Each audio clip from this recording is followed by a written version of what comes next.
Alors, dernière chose que j'ai oublié de vérifier, c'est est-ce que la poule que j'ai préparée, est-ce qu'elle est vraiment à la bonne résolution. Donc, menu image, taille de l'image. Elle est à 150 pixels par pouce. L'idéal serait qu'elle soit à 300 pixels par pouce. Si je la mets à 300, je vais avoir une image qui sera petite. Elle aura une hauteur de la moitié de trait, 6,5 cm. Si je regarde mon petit dessin qui est ici, j'ai une image qui fait un petit peu plus que la moitié d'une feuille A4 verticale. Donc là, je vais perdre beaucoup de qualité dans mon exemple. Il faut juste en être conscient.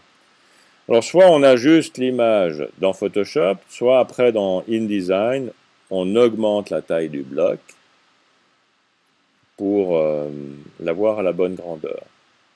Mais dans l'un ou l'autre des cas, dans mon exemple, on va perdre beaucoup de qualité. Alors, je suggère qu'ici, on la mette quand même dans une résolution professionnelle, disons à 300. On aura une image qui sera petite, on va garder sa hauteur ou largeur en pixels. On valide, on enregistre et on fera la mise à l'échelle dans InDesign. Ce qui n'est pas le top, hein, mais enfin, c'est comme ça. Alors, fermons le document et prenons InDesign.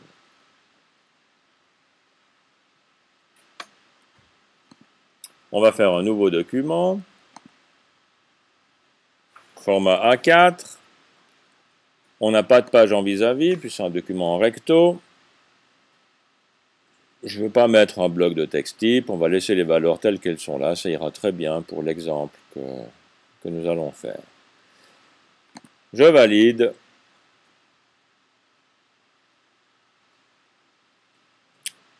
Allez, courage. On va mettre ceci à une dimension un peu plus petite.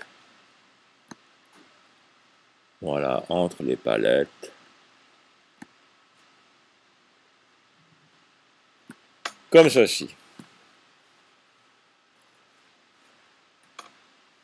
On va tout de suite créer nos deux pages, première et deuxième. Et on va importer nos images Photoshop dans InDesign. Donc je viens sur la première page, j'importe, je cherche le... Qu'est-ce que je cherche? Je ne sais même plus. Là. Je cherche le joueur Pantone que je viens de préparer. Je demande des options d'importation. Et regardez bien ce qui se passe dans la palette nuancier. Donc j'ouvre. Je peux vérifier l'image ici, éventuellement ajuster un profil, des choses comme ça. Je valide. Et mon image est au bout de ma souris. Et dans le nuancier, j'ai la Pantone correspondante qui a été créée. Je pose mon image, je la mets dans le coin en haut à droite. Je crée le petit débord. En Y, il faut qu'elle soit à -2, ça va sortir de 2 mm. En X, il faut qu'elle sorte sur la droite de 2 mm. Ça veut dire que je peux rajouter 2 mm sur la position X. Plus 2.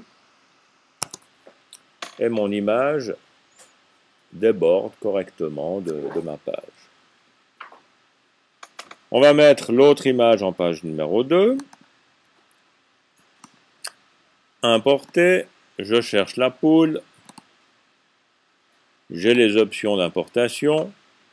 Je peux voir ou pas voir l'aperçu. Dans le menu image, je peux décider d'appliquer ou ne pas appliquer le masque.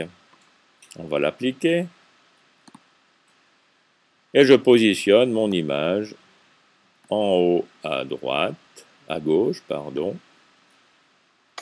Et je l'agrandis proportionnellement.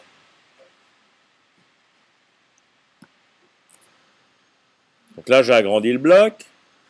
Dans le menu objet, vous avez une fonction qui s'appelle ajustement qui vous permet d'ajuster le contenu au bloc ou le bloc au contenu. Option commande E. Voilà ma poule. Je peux même la déformer un petit peu par rapport à ma mise en page. Un peu plus long. Et puis j'ajuste mon image au bloc. Le contenu au bloc. C'est clair qu'en faisant ceci, j'ai beaucoup perdu en qualité. Et de nouveau, on va la faire sortir à l'extérieur. Ça sera -2 et -2. Voilà une image franc-bord avec un petit débordement. Bien, je vais m'arrêter là pour l'importation. Et au passage, vous remarquerez que les deux couleurs Pantone qu'on avait utilisées dans les images Photoshop ont maintenant été incorporées à InDesign. Je m'arrête là.